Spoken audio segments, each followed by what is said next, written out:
And I will share a story, no, a reading. This is from William John Fitzgerald from his book Blessings for the Fast-Paced and Cyber-Spaced. It's called Black is Beautiful Indeed. Black is beautiful indeed. Herald and hark the many black blessings. Blessed be the black night that nurtures dreams. Blessed be the black hole out of which the universe sprang. Blessed be the black cave of imagination that births creativity. Blessed be dark wombs that cradle us. Blessed be black loam that produces nourishing food for our bodies. Blessed be black energy that swirls into gracefulness. Blessed be black charcoal that reminds us of the carbon that makes up life.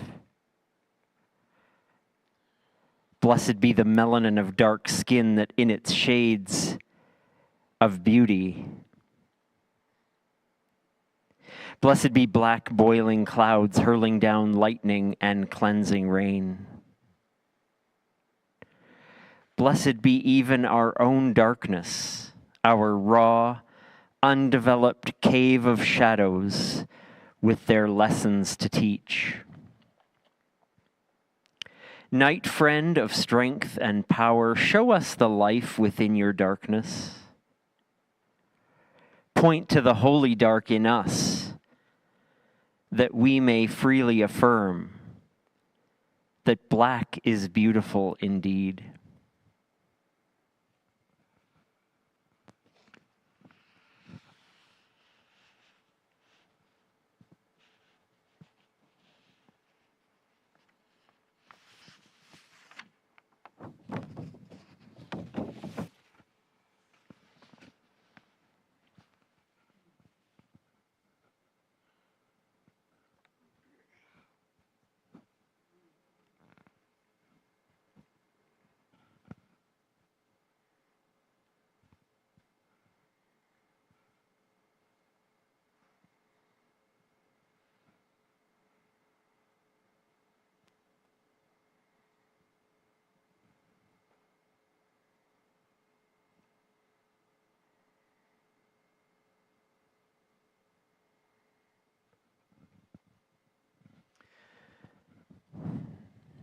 Now, as I hinted at earlier, an invitation for us to speak our own experiences or stories of darkness or night. We'll pass the microphone to anyone who needs it and wants it. Maybe you'll share an important moment in your life that impacts your relationship with the night or with dark. Perhaps it's a recent experience of being in the night or outside in the dark or inside in the dark. Perhaps it's a fear. Perhaps it's a different blessing of black and dark and night. Perhaps it's your thought about the longest night and your experience of it in the past or in the present. However we want to share and offer whatever we have, this time is our circle time to share that and to learn the wisdom from each other.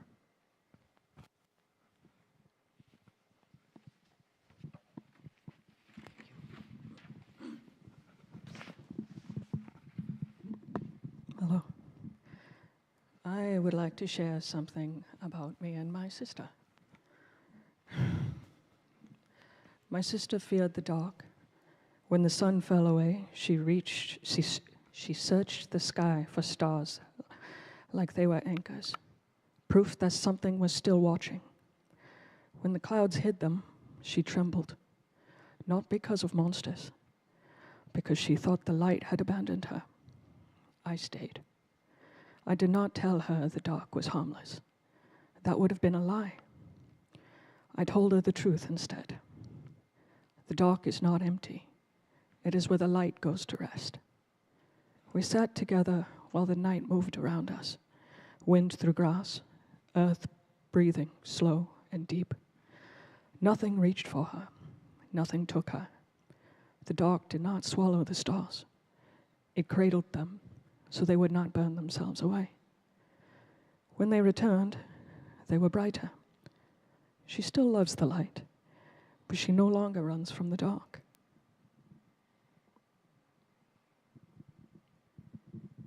That was beautiful, thank you. Just a short story about darkness and rest. In the weeks leading up to Christmas, the talk around the water cooler is, so what are you doing over the holidays? Where are you going? Where are you traveling to? I'm going here, I'm going there. I've got this party, we've got this family, and we've got to drive 3 hours to get there. And people would ask, well, what are you doing? And we would say, nothing. Intentional, restful, nothing. And this is always met with, what? And I think I don't think it should be in this day and age, but it's a bit of a radical act to say, well, no, this is the time to take rest in the darkness, and that's okay.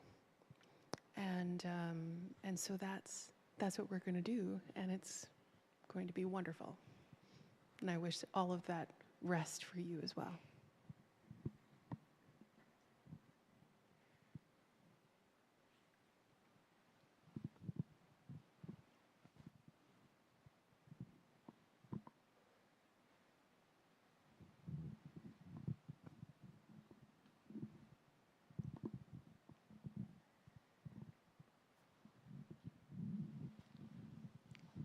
Growing up in the city, I don't think I ever really experienced dark. There's always light from something. And about 2 decades ago, there was a youth backpacking trip, and which I had the joy of going on, not as one of the youth, but just as an adult helper. And we stayed, I can't remember the name of it now, but it was a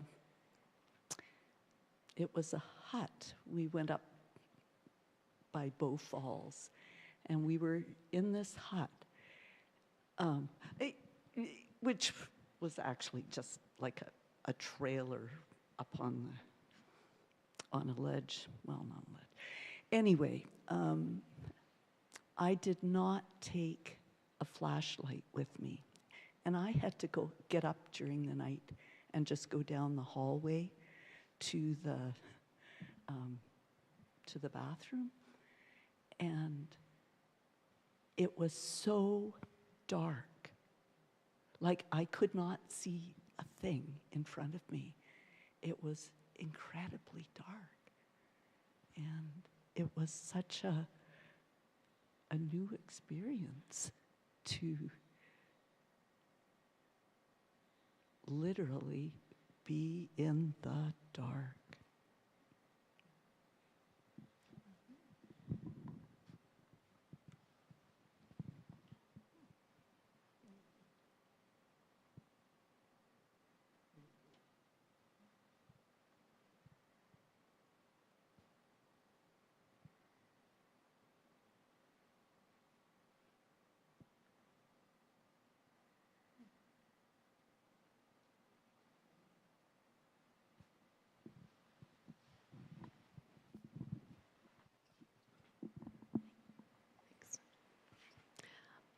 Just in thinking of the dark, I had a nice memory of spending time outside in where I grew up in Northern Ontario. I grew up on a farm, and we had a workhorse, and I was just appreciating that my dad and Mom were adventurous and would always do out thing. Come on, everyone, like get your snowshoes, and would go out in the backfield and plod around on our acreage in the dark by the moonlight. And also with our workhorse, we'd go on a sleigh ride through the woods that my dad had cut a trail to our neighbors about a kilometer down. And yeah, I also remember just sitting or laying in the snow. I remember the feeling of just collapsing in our snowsuits with our neighbor friends in the dark and just laying there feeling the coolness under our backs and the bright stars.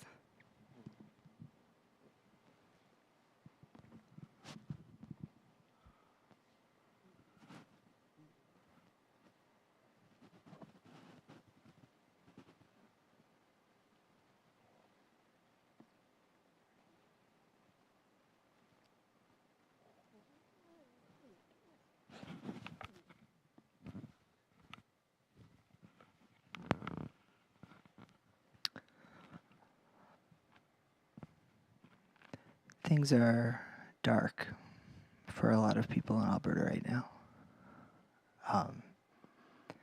As a trans person, I get asked often, are you scared? And I had a therapist friend ask me recently, are you scared? And I responded with, there's nothing to me that is scarier than the darkness that I've experienced within my own mind. Just a few years ago, I lived in darkness every day. And at this point, the darkness brings me hope. Because in the midst of my darkness, I was scared every single day. And somehow I'm still here. So when there's darkness, there is hope.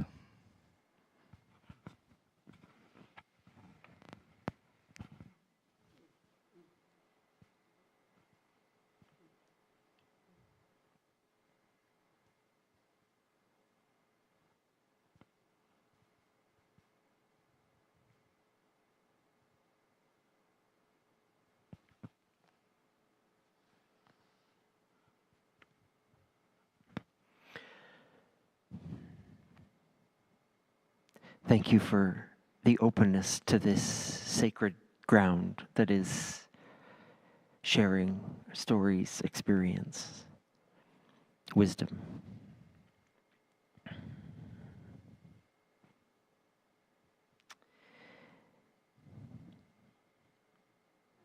As our way of strengthening ourselves, our intentions for how we live, to pray, to meditate, to speak into our lives with meaning. These words are before us, and I invite us to speak them together, but if you want to speak them out loud, great. If you want to read along silently, great. If you want to just close your eyes and hear the words spoken, also great. In whatever way is comfortable, we will strengthen our intentions with this prayer. Together, we pause in the quiet darkness of this long night, embracing its mystery and depths. Let's listen to the cosmos, our seasons, and ourselves as we embrace our shadows and light. We're learning to love the beauty of life's fine balance, celebrating the gifts of darkness and the grace of light in their need for each other. May we awaken to be part of a great turning from war to peace, from despair to hope, from loneliness to accompaniment, from fear to courage, from domination to equality. In the spirit of love, we seek to live in ways that it may be so.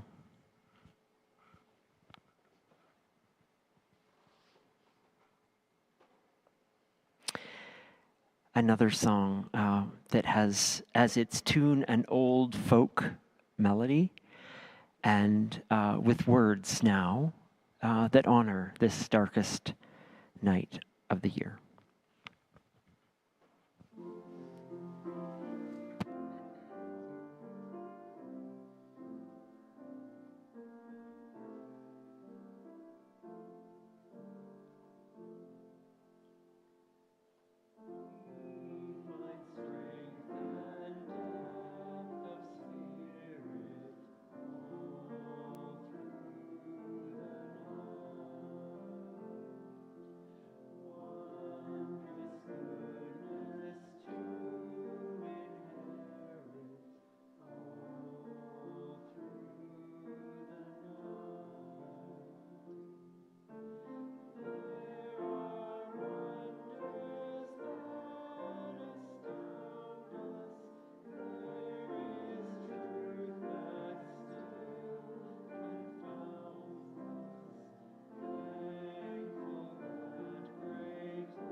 The weary world is sleeping all through the night.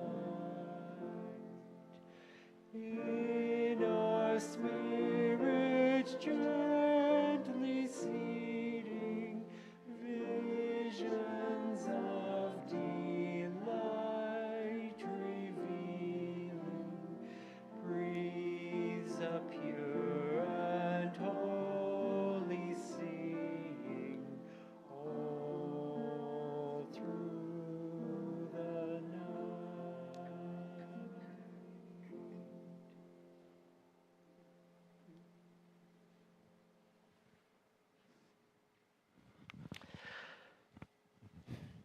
With deep gratitude for all of you and who we are together, this gathering allows us to transition now into an invitation to walk the labyrinth. So as we prepare to do that, just a few, not instructions, but a few guides as we learn from those who have walked the labyrinth before. We will walk this labyrinth that is printed on canvas on our floor here with our socks. So we won't have our shoes on as we walk the labyrinth. This lets us not only protect the labyrinth, but to walk gently, to be reminded that each step of ours has impact, and we will do so with care. If you've never walked a labyrinth before, a reminder and a lesson that there is no wrong path. There is only one. This isn't a maze. There are no tricks or choices to make in the labyrinth.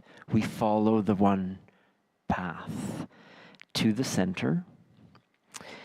And then when we get to the center, we're invited to stay as long as we like, and then make our way out by the same path that we entered.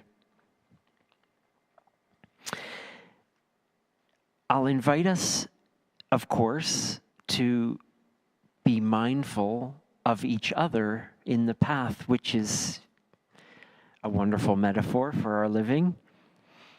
Because we're entering and exiting the same way, we will encounter others. This is the blessing and the curse of life. We encounter others. And when we do, we will negotiate how we will step aside and let another pass us, how we will pass another, and then carry on our way. I'll also invite us to walk in a spacious way, which means we need not all start at once. Pam will supply us with some wonderful music throughout the evening. Thank you, Pam. And let's leave a nice, wonderful space between each walker so that everyone can walk at their own pace and not feel pressured by a person right behind them. Now, if you approach someone and you would like to pass them, well, refer to my previous point. We can negotiate that and pass them on the path.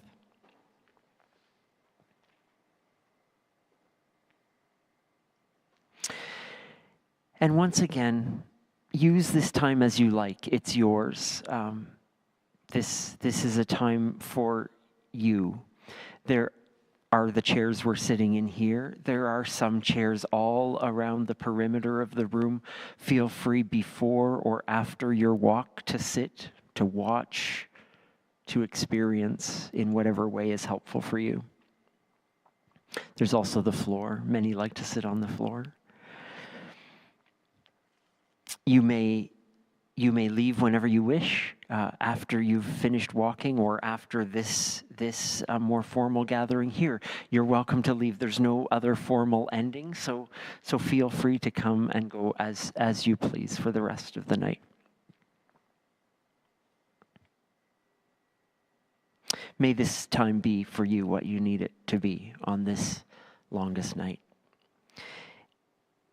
We'll just close with a labyrinth blessing, as ancient as the labyrinth itself, perhaps.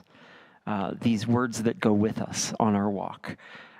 If I read the white words, would you respond with the yellow ones? All right. Here's our labyrinth blessing. The path before us, may we walk in peace. The path behind us, may we leave it in peace. The path within us, may we be at peace. The path through us, may it bring peace. And so whoever we are, whatever we are dealing with in our lives, whatever question we have, we bring all of that and who we are into the labyrinth with us. So whatever your purpose or your intention is for your walk, may it be a good, may it be a meaningful one. Have a blessed night.